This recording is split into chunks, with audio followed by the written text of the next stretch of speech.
Hello beautiful beings, welcome back to my channel.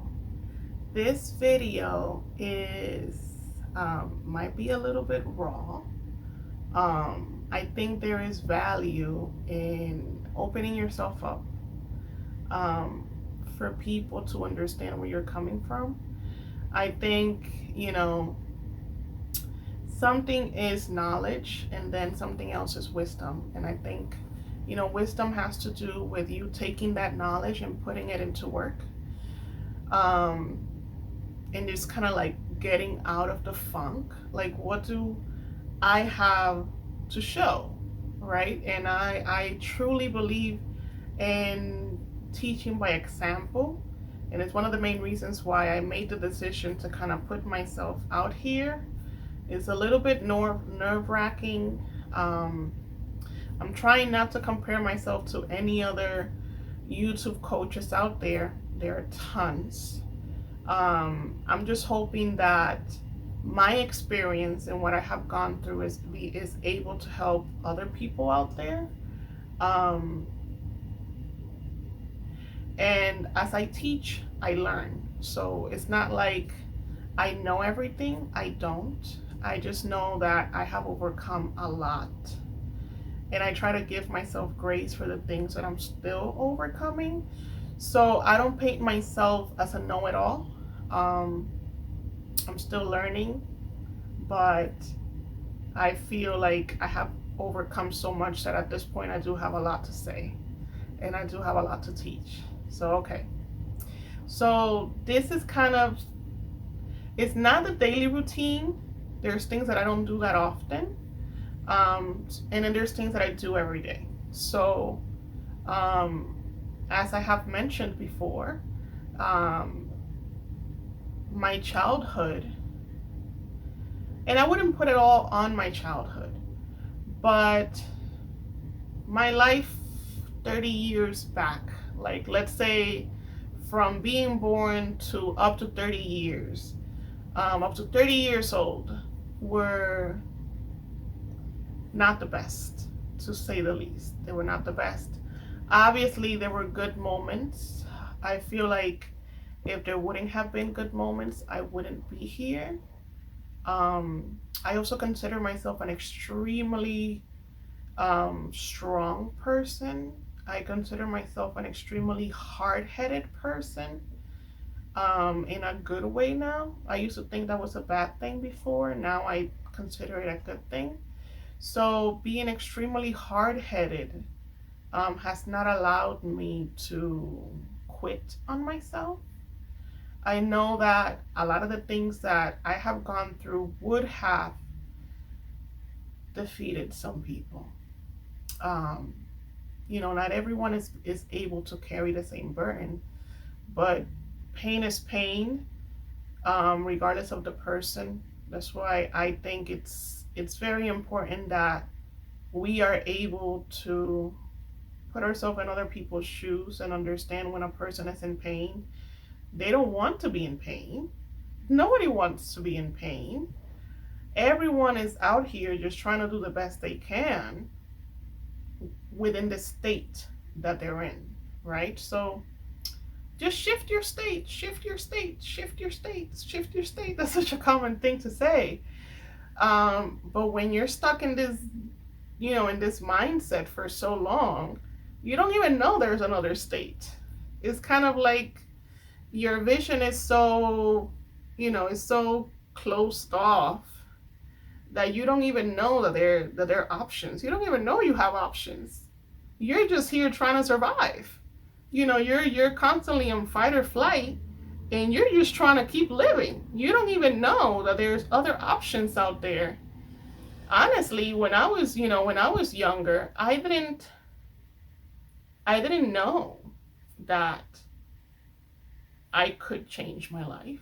I didn't even fully understand that there was a problem with my life. I thought that that was just what was handed to me.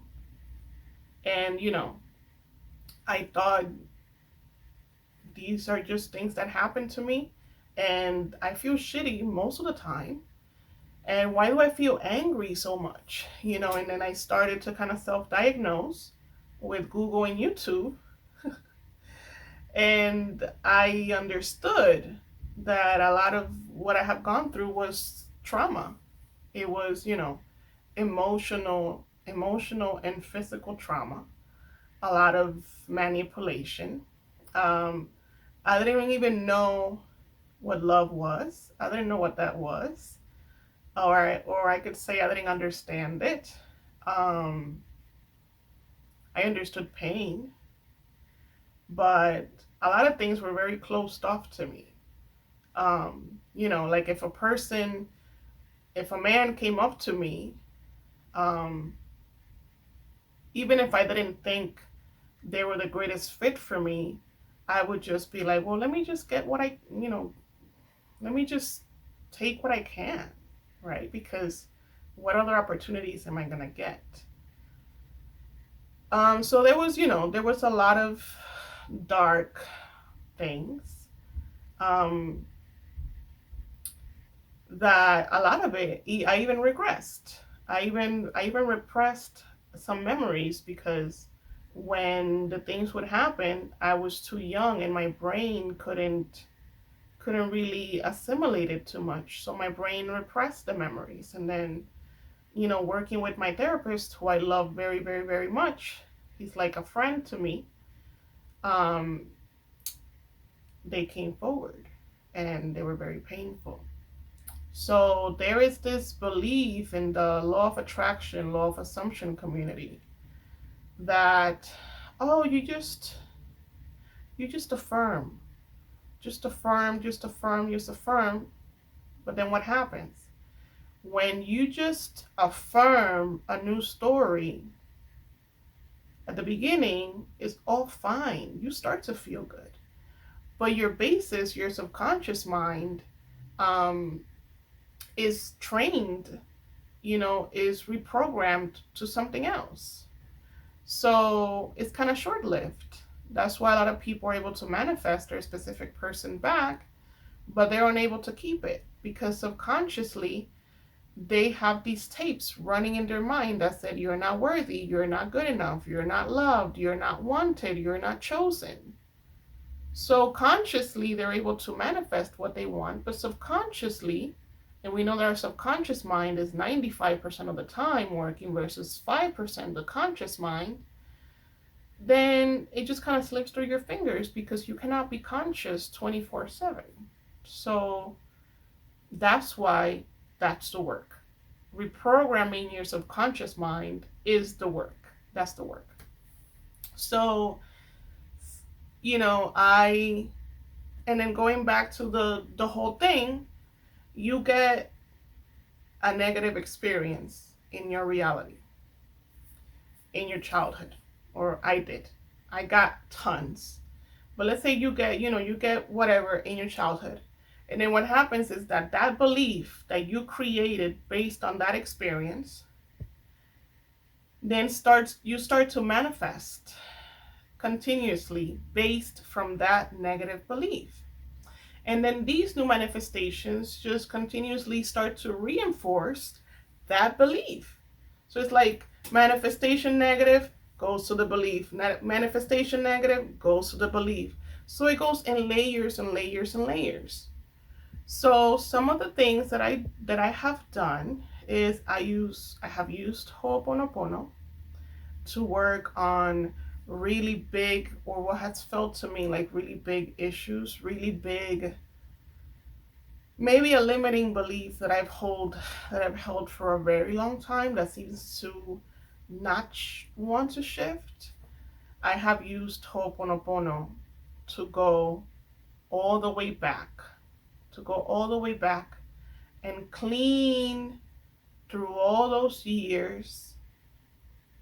I remember there was a time, and I might do this again, because as I said, we're always learning, we're always getting better. So there was a time that I um I decided to take a week, and every day I would clean a few years of my life. I think it's a good thing. We might have to do this again. Right. So the first night I went from like conception all the way to like 5 years old or 10 years old. And I would use my magic eraser and I would just clean from all those years, and I would visualize as if I'm cleaning through all those years. And I think I did it for a full week, right? Every year cleaning, every day cleaning a set amount of years. And if I remembered that a specific year was very, very tough for me, I would spend longer in that year. And then what I would do after I would finish cleaning is I would send love to the years that I just cleaned on, right? I would send love to all those years that we had cleaned them. Let me know if you want me to create a meditation based on this. I think it's great. I think I want to do it again. And I remember that I have done the same thing with all of my exes. I did it with all of my jobs when I wanted a new job. I did it with all of my previous housing when I wanted this new apartment. So Ho'oponopono works. And then, so I would do Ho'oponopono once in a while to work on those big issues. And then, you know, because those issues were so deep rooted, I would get kind of like that shit feeling coming back, like all that trash coming up. So I would either do more Ho'oponopono on it or just kind of try to write it out and understand that it was just part of the process. I understand now that writing it out was probably not the best idea, which is why I have changed some of my techniques since then. Because now looking back, I understand that writing it out was actually just me going on a negative loop. And that negative loop probably manifested some shit back then. So that's what I did in the past. Now, oh, and I would do Ho'oponopono also like on like my specific person and stuff like that. So now we're moving on to like my daily routine. I use EFT tapping every day to kind of work on some beliefs that I'm working on specifically. EFT tapping is amazing. You can tap in your affirmations, which helps them stick better. And you can also tap out any emotional pain that you might feel, or you could do a combination of both. So you're tapping out any blocks or limiting beliefs that you have that are stuck in your body, and then you tap in the affirmations. They're a great combination. So I tap every day. What else do I do every day? I follow my own advice when it comes to using techniques based on your learning style. So my personal learning style is a combo of visual and kinetic. So I write my affirmations down. So at night, even if it's the same affirmation that I tapped in, whatever, I'm working on shifting specific beliefs. So even if it's just that, I take a sheet and I write down, and as I'm writing down, I read them before I go to bed. Ideally, you would want to do that before you go to bed, but also during the day at least once. Ideally, you would want to do it more than once a day. If you like to say affirmations, if that's one of your learning styles, ideally you would want to do it a few times a day, because repetition broken down throughout the day is a better way to reprogram your subconscious mind. But at the same time, we do what we can, right? So I do that at night. If I have time, I might write some of them during the day. And if I have time at night, I'll do a visualization. If I have time in the morning, while I'm in and out of sleep, I put on a self-love meditation. And that is my daily routine for as of now. It's the first of the month. I'm recording this video on the first of the month. So I'm putting myself on a challenge. I love to do those. It makes me feel more accountable for my own, for my own work. I think it's a great idea for you guys to hold yourself accountable for the work that you're doing. So my daily routine might shift, and then when it shifts, I'll let you guys know. So that's my daily routine, and let me specify that I do the EFT tapping. It's kind of like a combination, right? Because I'm reprogramming my mind, which at the same time is helping me heal my trauma. Because trauma is just negative beliefs that have been stuck in your mind and create an emotional attachment, emotional pain in your body. And yes, trauma does change your brain. There is scientific proof out there that it changes your brain. It changes the way that you're able to think and stuff like that. But we are limitless, so we're not going to focus so much on that. We're just going to focus on creating a routine that is going to work for us, and it's going to steadily get us out of the funk by creating new ideas. And these new ideas are going to start to manifest a new reality for you. So the EFT tapping is mostly to work on trauma-based limiting beliefs. And then the writing and the visualizations are part of manifesting. But at the same time, the EFT tapping is also part of manifesting, because everything is part of manifesting. Because we're manifesting 24/7 anyway. There is no way that we cannot manifest. What we're doing is we're constantly working on our selection of the right thoughts so that we're able to manifest the right things.